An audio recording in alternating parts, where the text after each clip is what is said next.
Hey guys, Rich Morgan, president of Magic Touch Mechanical, Air Conditioning and Heating in Mesa, Arizona.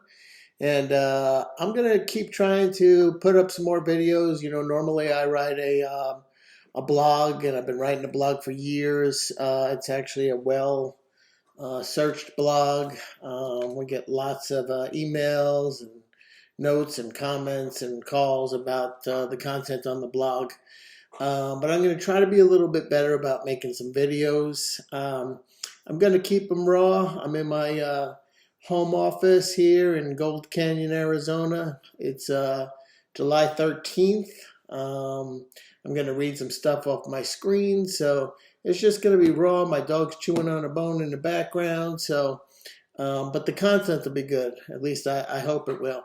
So today I wanted to talk about something that we're going to get a lot of this week, that some of you guys probably dealing with at your homes or offices, and that's when your air conditioner doesn't seem like it's keeping up.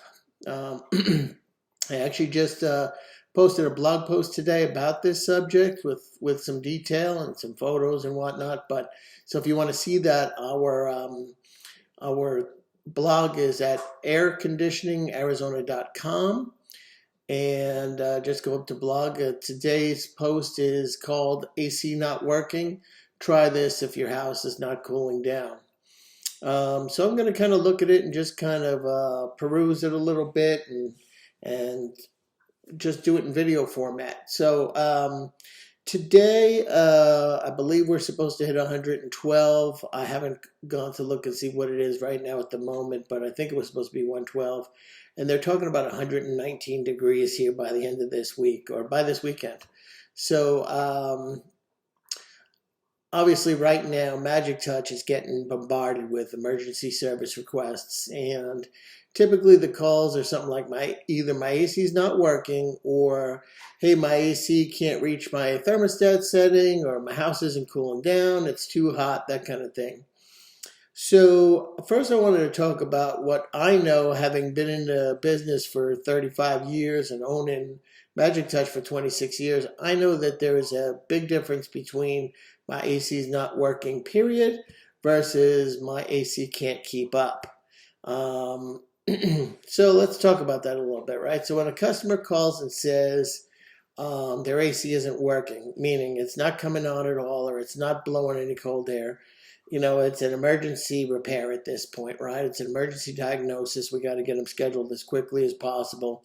It's 112 out or 119, whatever it's going to be this weekend. So somebody with zero air, that's top priority for us, right? We're going to get out there as quickly as possible. What we do know is if the AC is not kicking on at all, that there's definitely something wrong with it, right? The AC is broken. Now that could be as simple as, a blown fuse, at which point we just have to kind of diagnose what caused the fuse to blow. Or it could be something major, right? It could be a compressor failure, it could be a refrigerant leak, or any of 100 different issues in between there, right? Now, on the flip side, when somebody says, my AC is not keeping up, or I have it set, let's just, use an example, right? I have it set to 78 and it's 84 in here. Clearly there's a problem, but it's not always necessarily a problem with the air conditioner. In my post, I used an example of what I meant by that, right? But let's go back to where it could be a problem with the air conditioner when it's not keeping up. And typically how that call goes is, hey, my air conditioner seems to be working, but it's not keeping up. So let's talk about a scenario where it is, in fact, a problem with the unit.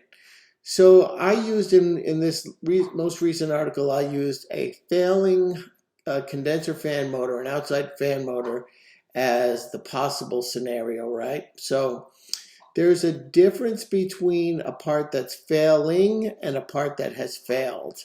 So a part that has failed, right? Let's say that condenser fan motor completely failed. You're not going to get any AC at all. That's what's going to happen is the compressor is going to try to run. It's going to kick out on what they call internal overload. It's before it overheats, and and you're not going to get any air whatsoever. You're gonna feel air inside from the air handler, but it's going to be warm air. Um, Now let's talk about a failing condenser fan motor.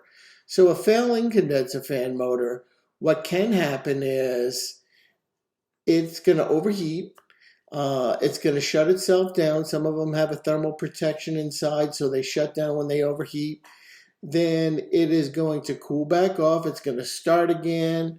And this can go on for hours, days, sometimes even months. As a technician myself, I've been on scenarios where everything is up and running and looking great, and the fan motor's amping out fine, and I'm packing up ready to leave, and all of a sudden I see the condenser fan motor stop spinning. Right? I've actually had that happen.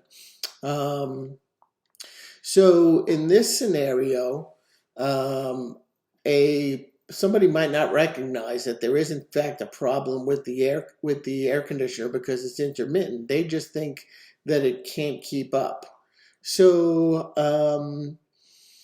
now we'll get calls where people will say they'll make an appointment for this kind of scenario, and then they'll call us back and say, you know what, let's cancel that. The AC's working again. It must have fixed itself, that kind of thing. 99% of the time we get a call back and they say, you know what, it stopped working again. I do need that appointment. My suggestion would be that you do not cancel that appointment even if the unit starts working again. Something was wrong if the unit wasn't cooling properly and then it just started cooling properly, right? So in that same scenario where we're talking about a condenser fan motor, you're much better off paying a service call fee, which is less than $100 with most companies. My company, I think we charge $89 for a service call, and that includes the diagnosis and the trip to you. So it's worth spending $89 to not cancel that call, for us to discover that, you know what, this condenser fan motor is failing. Because let's talk about what would happen if that just was continued to happen and left unchecked. It could, in fact, destroy your compressor. And now you just went from replacing a fan motor, which is not cheap, but you're talking hundreds of dollars, versus a compressor where you're talking thousands of dollars, or possible replacement of the system depending on the age of it. So I would say don't cancel those, right? But now let's talk about a scenario where the house can't keep up and it's not a problem with the air conditioner. I know that sounds strange, but that happens. So let me give you kind of an example, right? So years ago, I became what's known as BPI certified, Building Performance Institute certified. And this has to do with home energy audits, thermal imaging cameras, testing insulation factors, modeling homes to see where they're inefficient, right? Now, the reason I got into that in the first place was because we install hundreds and hundreds of air conditioners every year.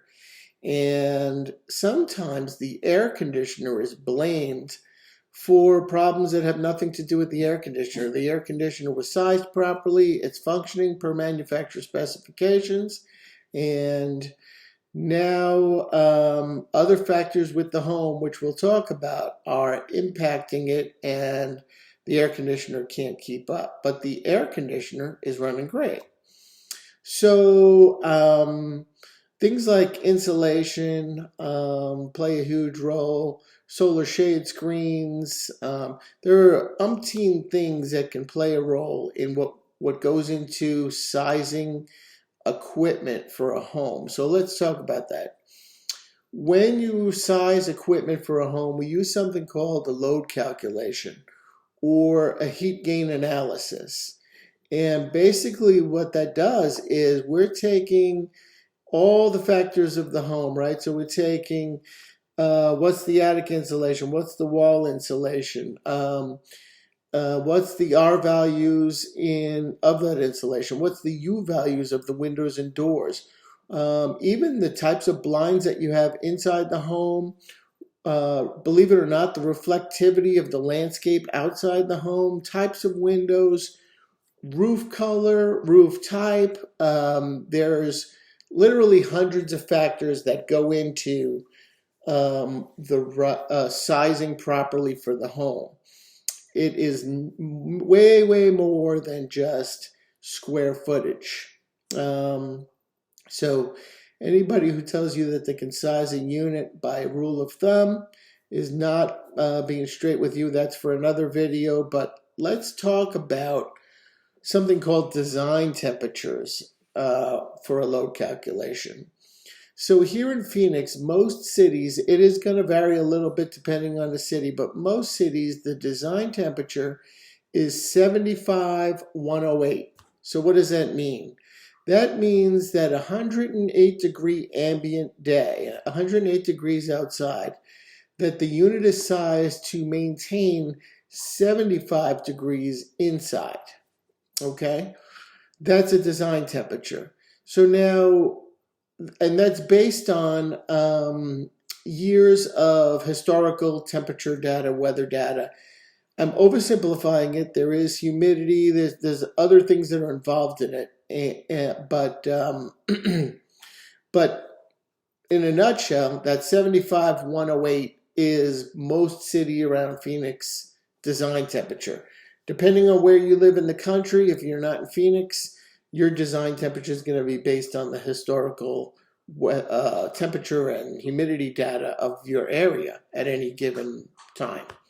So, but like if we look at today where it's 112 or maybe 113 in the shade, we're already out of that design temperature, right? So we're 4 to 5 degrees outside of what the initial design temperature was. Later this week, when we hit 119 degrees, we're going to be, 11 degrees outside of the design temperature. That 108, right, is what this was designed to maintain 75 in. So depending on the home, the amount of insulation, are there shade screens, the orientation of the home, meaning how much sun exposure does it have from the west and south, where that's gonna be the most heat gain. All these things play a role in it, right? So now I keep my home at sometimes a frigid 70 degrees. I have it at 70 right now. It's probably, it's 5 o'clock, so it's probably 112 or 113 out here right now. And my home maintains. Now, I have great attic insulation. I have 90% 80% blockage solar shade screens on all my windows. I have great duct design. My ducts are sealed. I have Lennox inverter, variable speed air conditioners, so they run at a kind of a constant all day. So I don't have an issue, but there are people that we'll get calls from where we'll go out, we'll test the equipment, everything is run into manufacturer specs. And then we'll find stuff like we'll find duct leakage, we'll find poor duct design, we will find missing or misaligned insulation in the attic. We'll find windows that are just getting beaming, getting beamed by UV. And all of those things are adding to the heat gain of the home. Then there's another scenario where we'll see somebody's trying to save energy, right? So they go to work, they set the thermostat up to 82 degrees or sometimes 85 degrees. And then they come home and they crank it down to 75 or 72 at 5 o'clock at the hottest part of the day. So now we have this huge temperature spread, everything in the home heated up to whatever you set it at, right? So your couches, your floors, your cabinets, all the contents of the home heated up. And now this machine, when it's at the hottest part of the day at 112, 119, whatever it is, has to try to cool down not only the home 10, 12 degrees just to get to your temperature setting, but it's also dealing with temperatures, ambient temperatures that are way higher than design temperatures. So my advice in this scenario is when it's super hot, when we hit these extreme temperatures, 105 plus, frankly, instead of setting your thermostat up 5, 8, 10 degrees, set your thermostat up 2 or 3 degrees. You believe it or not, you're probably not getting the energy savings that you think you are by shutting off your unit all day while you go to work when these extreme temperatures happen. And the reason for that is your machine is going to work that much harder during peak demand when you're paying the most per kilowatt hour to try to cool this thing down, and you're going to be uncomfortable for hours and hours, right? Usually when we talk to our clients and they tell us this, usually they say, yeah, it doesn't get cool until like 11, 12 o'clock at night. Don't live like that. Set your thermostat for comfort. And believe it or not, it is not going to be that expensive because it's steady cooling and you're keeping it there rather than trying to, at peak hours, try to just have it running and pulling, using all that energy at the during peak charge times, right? So, another thing that happens is the house isn't cooling down because it can't, right? So what I mean by that, let's talk about a low R value attic insulation. The R value, the R stands for resistance, and that's resistance to heat, right? So if you go up in your attic, the cable guy's been crawling through there over the years. Let's say it's a 20-year-old home. You've been putting your Christmas boxes up there. That now we start moving around insulation, right? We're kind of swimming through the insulation, or somebody's pulling some wires and you have batted insulation, with the paper on it, and they pull it, knock it out of the way, don't put it in its plate back in place. Or frankly, just over the years, let's say it's blown in insulation, that insulation starts to become compacted and it loses some R value. So you're resisting less heat, and that heat is entering your home. I mentioned shade screens before. I don't believe I've ever done an energy audit, and I have done thousands of them, where I haven't recommended sunscreens, at least on the south and west windows. They have very little value on the north windows, but east, west, and south windows, depending on your home's configuration, type of windows, etc., they make a huge difference. You'll notice it immediately, not just in your efficiency, but you'll notice in your comfort. Your air conditioner doesn't have to work as hard, right? So you're adding more resistance to the heat gain. Now, shade screens are measured in something different. It's called emissivity, and that is that's not true. The glass is emissivity, but neither here nor there for now. I'll do a whole nother thing on that, right? So, but if your house can't keep up and your air conditioning contractor has come out there, or you've called multiple people, and we hear that a lot. I called 3 people. They all say nothing's wrong with it, but it can't keep up. And nobody talks to that homeowner about the envelope of the home. We call that the home envelope, right? So basically the the protection, the boundaries, right? Your wall insulation, your attic insulation, even your floor, right? So, and then there's a lot of other variables in there. Um, Air leakage, right? So, insulation is a thermal boundary. It's not an air boundary. So hot air from your attic can pass right through your insulation. But if your drywall, if your chases and everything, your pipes, where your pipes come through, where your duct drops are, if that is all air sealed properly, you're going to create an air barrier as well as the vapor barrier from your insulation. So all these things play a role in how much heat is getting into your home. And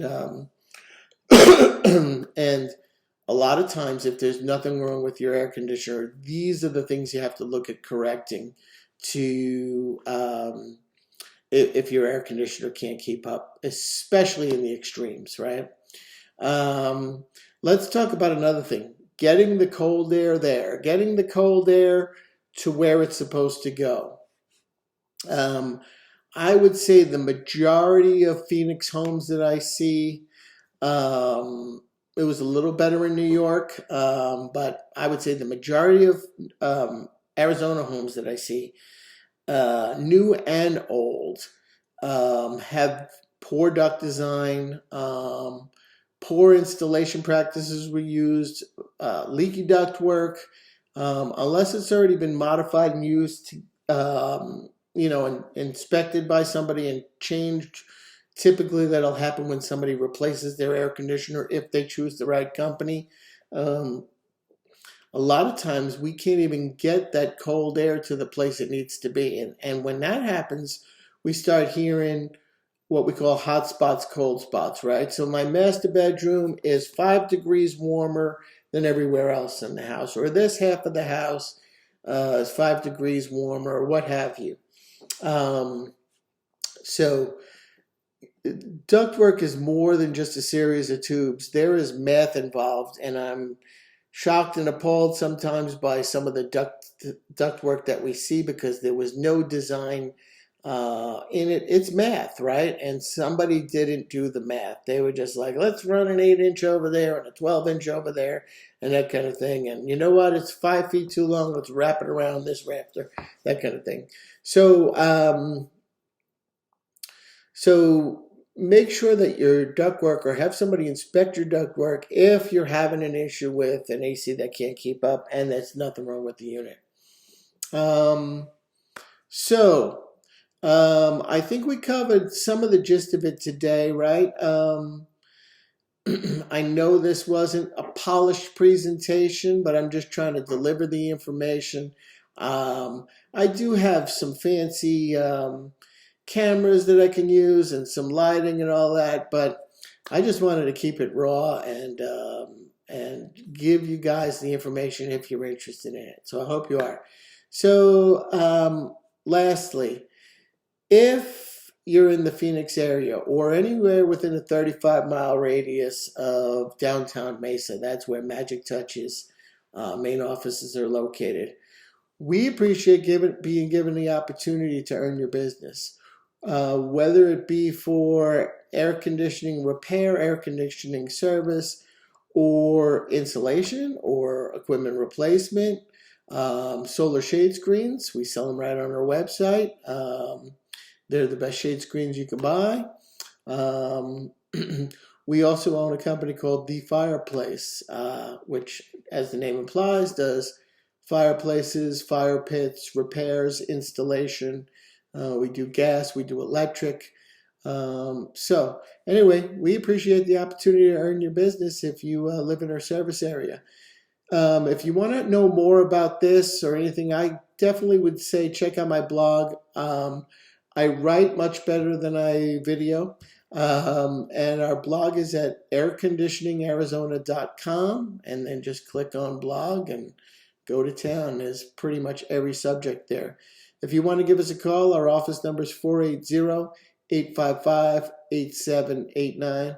And thanks for listening and looking at me today. See ya.